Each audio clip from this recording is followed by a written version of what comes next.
Thank you.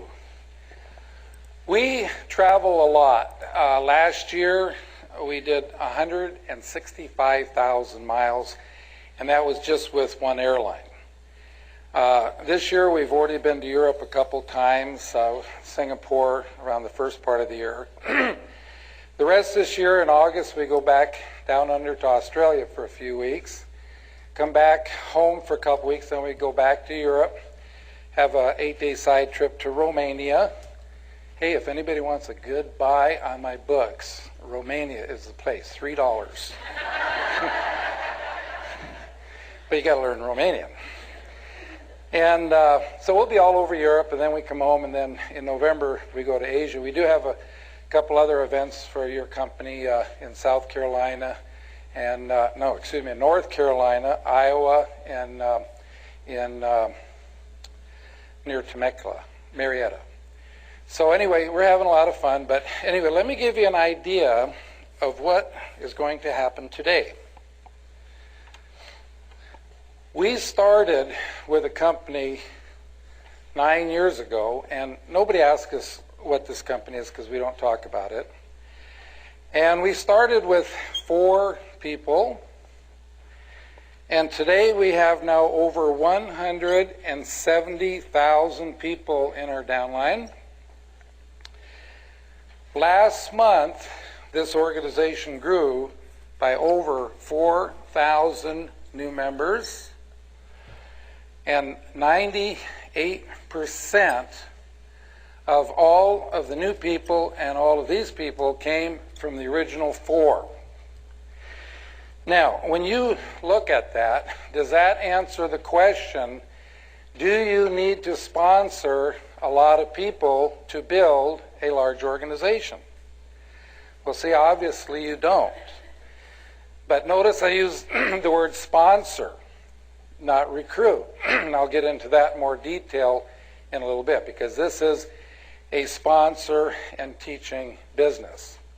Now, how were we able to build such a large organization like this? Okay, and we don't really work that hard either. You know, this is more about working smart than working hard. I need to ask you a question. You don't have to raise your hands on this question, but just answer it in your mind. When you sponsor a new person into your business, how much training time does it take you before your new person can in turn go out and sponsor someone? Can you do it like in 1 to 2 hours? How about in 2 to 3 days? How about in 2 to 3 weeks? Do some of you have people you sponsored 3 to 6 months ago and they still have not sponsored anybody yet? How would you like to know why those people haven't sponsored anybody? It's so simple when you hear it, okay? The reason that they have not sponsored anyone is because no one has shown them something that they can do. I mean, isn't that simple? And that's what I'm going to do here for you today. I'm going to teach you something that you can do, that anybody you know can do, and once you see how the system works, it'll open up your mind to who you think you can talk to about your business, because once you realize that absolutely anyone can do this, now you're not prejudging people. So I'm going to teach you how to take a brand new person and teach them enough information in 10 minutes or less so they can actually start sponsoring. Not only will you be able to do this in 10 minutes or less, you're going to be able to do this without them having to know virtually anything. Now, that's a hard one to swallow, but as I take you through the simple 3-step system, you're going to say, gee, you know, you really don't have to know anything to get started. Now, folks, when I say get started, a person is not started in their business until they have sponsored that first person. And the quicker you can get a new person to sponsor someone, the better chances that that person's going to make it and they're going to stay around.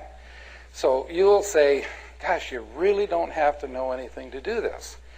Now, I can teach you the system in 10 minutes or less, And I know some of you came a long way and you want to hear more than 10 minutes. So I have some other information that I want to share with you before I get to the system.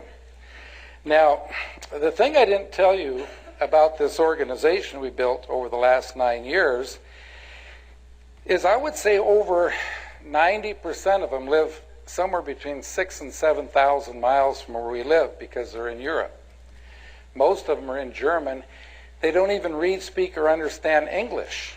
So people, they say, well, how did you do this? How did you motivate them? And I say, we really don't motivate them per se. What we do is we teach the leaders what we call self-motivators. Now, what is a self-motivator? A self-motivator is something that when you are doing it, it's motivating yourself. So all we did was we taught the 4 people the self-motivators, and then they taught their people, and they taught their people, et cetera, et cetera, et cetera. So everybody keeps motivated because as you do these things, it keeps yourself all fired up. So what I want to do is I want to teach you one of these self-motivators. In fact, a lot of people ask me all the time, what do you do at sizzle sessions? Now, I know most of you have already read my book. Can I see the hands again of the people who have read the book? Okay, great. So napkin presentation number 8 is about sizzle sessions, getting together with 1 or more people, usually in a restaurant, to share ideas about your business. Well, beyond sharing ideas, this is a great place to share a self-motivator. And this one I'm going to teach you will do several things for you. First of all, it will make you feel like everybody you know should be in this industry. Absolutely everyone. And it'll give you a whole new look at what we call residual income. Now, I know most of you know what residual income is, and that's money that you receive long after you've done the work. Okay, but I'm going to give you a different way of looking at residual income. So here's how it goes. Let's say that you are living in the home of your choice and you have no mortgage payment. In other words, you own the home.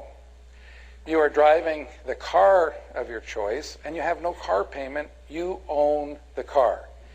Your phone bills are current. Your credit cards are current. You have absolutely no bills whatsoever. Now, if you're in that kind of a situation and you were making $10,000 a month, every month coming to you, whether you get out of bed or not, you could live the lifestyle better than most millionaires. But now think about all of your friends who are not in your company, who are not in network marketing. How could they ever hope to have $10,000 a month coming to them every month, whether they get out of bed or not? Well, I know most of you have heard since you're a child, wouldn't it be nice someday to have enough money in the bank to live off the interest and not touch the principal? Okay? Well, in today's current interest rates, the kind of an account you would have with a bank where they would actually send you a check each month, it would take $6 million in the bank. Now, how many people do you know are going to have $6 million in the bank by the time they retire? Could you have $6 million in the bank by the time you retire? But see, I'm here to tell you that if you had $6 million in the bank, you'd get $10,000 a month interest income, and or you could have $10,000 income coming from your network marketing company. Look at the difference. To get it from your network marketing company, you sponsor 4 or 5 friends, and then you help them do the same. You help them do the same, et cetera, et cetera, et cetera. Time you get down 4 or 5 levels deep, you're going to have $10,000 a month coming to you. What does a person have to do to put that kind of money in the bank if they're not in network marketing?